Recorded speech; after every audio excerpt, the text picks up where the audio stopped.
Assalamualaikum warahmatullahi wabarakatuh. Eh, saya lanjutkan kembali membahas mengenai meiosis, ya, masih mengenai pembelahan sel. Nah, di meiosis ini yaitu proses pembelahan sel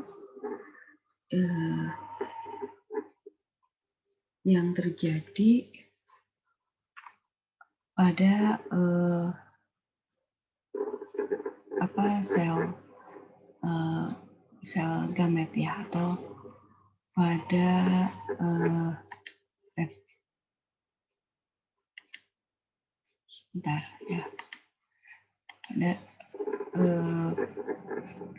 pada pembentukan gamet, ya, gitu. Jadi pembentukan gamet-gamet saja. Jadi memang ada hubungan dengan kromosom seks, gitu. Kemudian, ini terjadinya pada proses fertilisasi.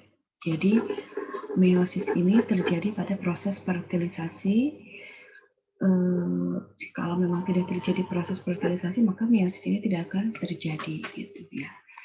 Nah, tahapan-tahapannya sebenarnya sama saja, yaitu ada profase, kemudian metafase, kemudian ada anafase dan telofase. Cuman pada meiosis ini ada perbedaan. Jadi tahapannya itu 2 kali. Setelah misalnya nanti ada profase 1, ada metafase 1, ada fase 1, telofase 1, maka nanti akan masuk ke meiosis kedua. Seperti itu, ya. Ke meiosis kedua. Ya, jadi ada 2 tahapan.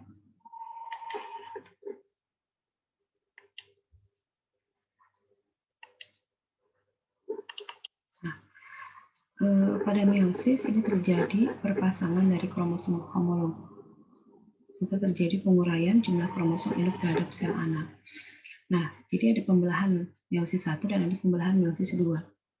Baik pada tumbuhan maupun hewan. Fase-fasenya apa saja? Sama seperti mitosis, ada profase, metafase, anafase, dan telofase. Cuman kalau pada meiosis ini ada profase 1, metafase 1, anafase 1, telofase 1, kemudian nanti lanjut ke profase 2, metafase 2, anafase 2, dan telofase 2, gitu ya. Nanti sel induk akan menghasilkan 4 sel baru karena 2 tahapan tadi, ya. Nah, kemudian ini nanti ada perbedaan di meiosis ini. Ya, di meiosis ini kita lihat perbedaannya apa.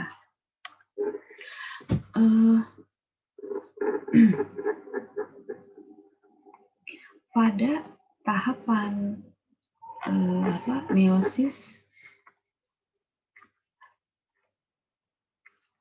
1 itu ada interfase terlebih dahulu, ya. Jadi sebelum meiosis 1 itu ada interfase dulu, baru masuk ke profase 1, metafase, dan anafase. Prosesnya sama di profase, ya sama saja, nanti ada penebalan kromatin di profase itu. Nah, jadi di meiosis 1 diawali dengan interfase, kemudian masuk ke profase 1, metafase 1, dan anafase 1. Nah, kemudian nanti ada telofase 1 dan sitokinesis. Kemudian setelah beres di tahap meiosis 1, masuk ke meiosis 2. Di meiosis 2, dari telofase ke profase 2 itu tidak ada tahapan interfase, gitu ya. Jadi dari telofase 1 langsung ke profase 2, metafase 2, anafase 2, telofase 2, dan sitokinesis. Jadi pada meiosis ini interfase hanya terjadi sebelum meiosis 1. Mau masuk ke meiosis 2 itu tidak ada interfase. Kemudian sitokinesisnya sama saja. Di sana nanti ada pembentukan inti sel, pembentukan 2 inti sel. Kemudian metafasenya sama, yaitu di dalam metafase itu si kromosomnya sudah ada di bidang ekuator, sama seperti di mitosis. Di meiosis pun sama, profase, metafase, anafasenya sama saja gitu ya, proses atau tahapan yang terjadinya gitu. Kemudian yang membedakan adalah, nah, di profase 1, ya ingat, di profase 1 itu ada tahapan lagi ternyata ya. Jadi di dalam profase 1, jadi perbedaan paling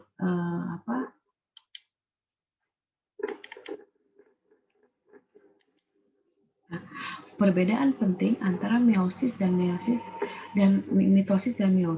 yang tadi, selain meiosis itu ada 2 tahap, meiosis 1 dan 2, ternyata di meiosis ini profase 1-nya itu ada beberapa stadia lagi atau stadium lagi.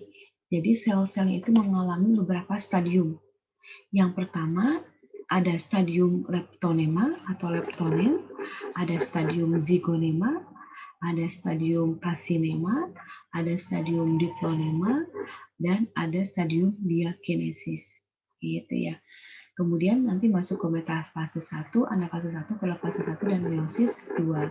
Dan seperti itu ya. Nah, antara telofase 1 ke profase 2 itu tidak ada interfase gitu ya. Seperti itu. Apa saja yang terjadi pada stadium-stadium atau stadia-stadia di profase 1? Leptonema. Contoh pada leptonema ini kromatin dari inti sel nampak seperti benang-benang panjang yang halus dan melingkar ya. Kemudian masuk ke zygonema, benang kromatinnya sudah membentuk batang kromosom. Kemudian masuk ke pakinema atau pasinema, benang kromosomnya menjadi lebih tebal dan jelas. Masuk ke diplonema, ini kromatin-kromatinnya sudah mulai memisah ya. Kemudian diakinesis, ini kromosom sudah mulai lebih pendek. Itu tahapan atau stadium-stadium pada profase 1. Itu yang membedakannya ya, seperti itu. Oke. Nah, jadi ini di sini ada perbedaan mitosis dan meiosis. Mitosis terjadi pada hampir semua sel somatis. Sel somatis itu ya sel-sel tubuh, jantung, kemudian ginjal, pankreas, usus, itu terjadi pembelahan sel mitosis. Kemudian satu kali selama satu daur bermitosis. Kalau kemudian ketiga, pembelahan yang memisahkan kromatid serupa atau ada sister kromatidnya. Kemudian kromosom tidak berpasangan kalau pada mitosis. Hasil anakannya itu 2 sel anakan atau 2N. Hasil mitosis dapat mengalami mitosis lagi. Kemudian mitosis dapat berlangsung sejak zigot dan seterusnya selama makhluk hidup. Ya, selama makhluk hidup itu masih bernyawa, mitosis itu terus berlangsung gitu ya.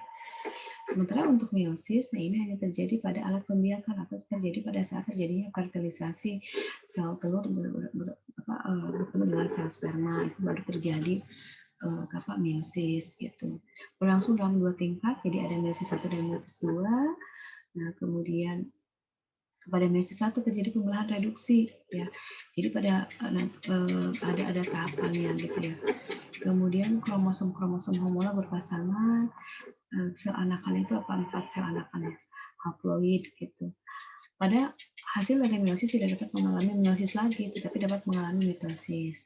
Pada makhluk tingkat tinggi berlangsung setelah makhluk itu mencapai umur hendak membentuk gamet itu pada tumbuhan. Tapi kalau pada manusia atau hewan ya, kalau misalnya sel telur bertemu dengan sel sperma, maka akan terjadi proses meiosis ya. Mungkin itu saja untuk yang penjelasan mengenai meiosis, karena untuk penjelasan mengenai profase anafase itu sama ya dengan mitosis. Seperti itu. Oke, terima kasih. Itu saja mengenai meiosis. Assalamualaikum warahmatullahi wabarakatuh.